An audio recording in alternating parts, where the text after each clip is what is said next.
Hi ಎಲ್ರಿಗೂ, welcome to my mini vlog. ಇದು ಗುರುವಾರದ ಮಿನಿ ವ್ಲಾಗ್. ನಾನು ಯಾವ ಮಿನಿ ವ್ಲಾಗ್ನ ಅಪ್ಲೋಡ್ ಮಾಡಲಿಲ್ಲ, ಯಾಕಂದರೆ ನನಗೇನು ವ್ಯೂ ಬರ್ತಿರಲಿಲ್ಲ, ಒಂದೆರಡು ವ್ಯೂ ಬರ್ತಾ ಇತ್ತು. ಅದಕ್ಕೋಸ್ಕರ ನಾನು ಯಾಕೆ ವಿಡಿಯೋ ಮಾಡೋದು ಸುಮ್ಮನೆ ಅಂತ ಅಂದ್ಕೊಂಡು ವಿಡಿಯೋನೇ ಅಪ್ಲೋಡ್ ಮಾಡಿರಲಿಲ್ಲ.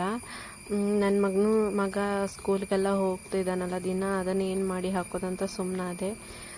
ಹಾಗೆ ನನಗೆ 103 ಜನ ಸಬ್ಸ್ಕ್ರೈಬರ್ಸ್ ಇದ್ದಾರೆ. 103 ಜನಕ್ಕೂ ತುಂಬಾ ಥ್ಯಾಂಕ್ಸ್ ನನ್ನ ಚಾನಲ್ನ ಸಬ್ಸ್ಕ್ರೈಬ್ ಮಾಡಿರೋದಕ್ಕೆ. ಹಾಗೆ ನನ್ನ ಹತ್ರ ಆದಷ್ಟು ವೀಡಿಯೋನ ಮಾಡಿ ಹಾಕ್ತೀನಿ. ಹಾಗೆ ಇವತ್ತು ಗುರುವಾರ ಇತ್ತು, ರಾಯರ ಪೂಜೆ ಮಾಡೋಣ ಅಂತ ಹೂಗನ್ನೆಲ್ಲ ಕೊಯ್ಕೊಂಡು ಬಂದೆ. ಹಾಗೆ ದೊಡ್ಡವನ ಮನೇಲಿ ಬೆಕ್ಕು ಮರಿ ಹಾಕಿ ಇದ್ದಿತ್ತಾಯಿತ್ತು, ಅದನ್ನು ನಾನು ಕಾಂಬಕ್ಕಂತ ಹೋಯ್ತು. ನನ್ನ ಮಗನಿಗೆ ಬೆಕ್ಕಿನ ಮರಿ ಅಂದರೆ ತುಂಬಾ ಇಷ್ಟ. ಅವ್ನು ಫಸ್ಟ್ ಟೈಮ್ ಬೆಕ್ಕಿನ ಮರಿನ ಕಾಂತಿಪ್ಪದ. ಹಾಗೆ ಬೆಕ್ಕಿನ ಮರಿನೆಲ್ಲ ಕಂಡ. ಅದಾದ ನಂತರ ಅವ್ನು ಬೆಕ್ಕಿನ ಮರಿ ಒಟ್ಟು ಸ್ವಲ್ಪ ಎಲ್ಲ ಆಟ ಆಡ್ದ. ಹೂವನ್ನೆಲ್ಲ ಕೊಯ್ಕೊಂಡು ಮನೆ ಕಡೆ ಹೋಯ್ತು. ಇದಾಗಿತ್ತು ನನ್ನ ಪುಟ್ಟ ಮಿನಿ ವ್ಲಾಗ್. ನೆಕ್ಸ್ಟ್ ಮಿನಿ ವ್ಲಾಗಲ್ಲಿ ಸಿಗ್ತೀನಿ. ಪ್ಲೀಸ್ ನನ್ನ ಚಾನಲ್ನ ಸಬ್ಸ್ಕ್ರೈಬ್ ಮಾಡಿ. Thanks for watching.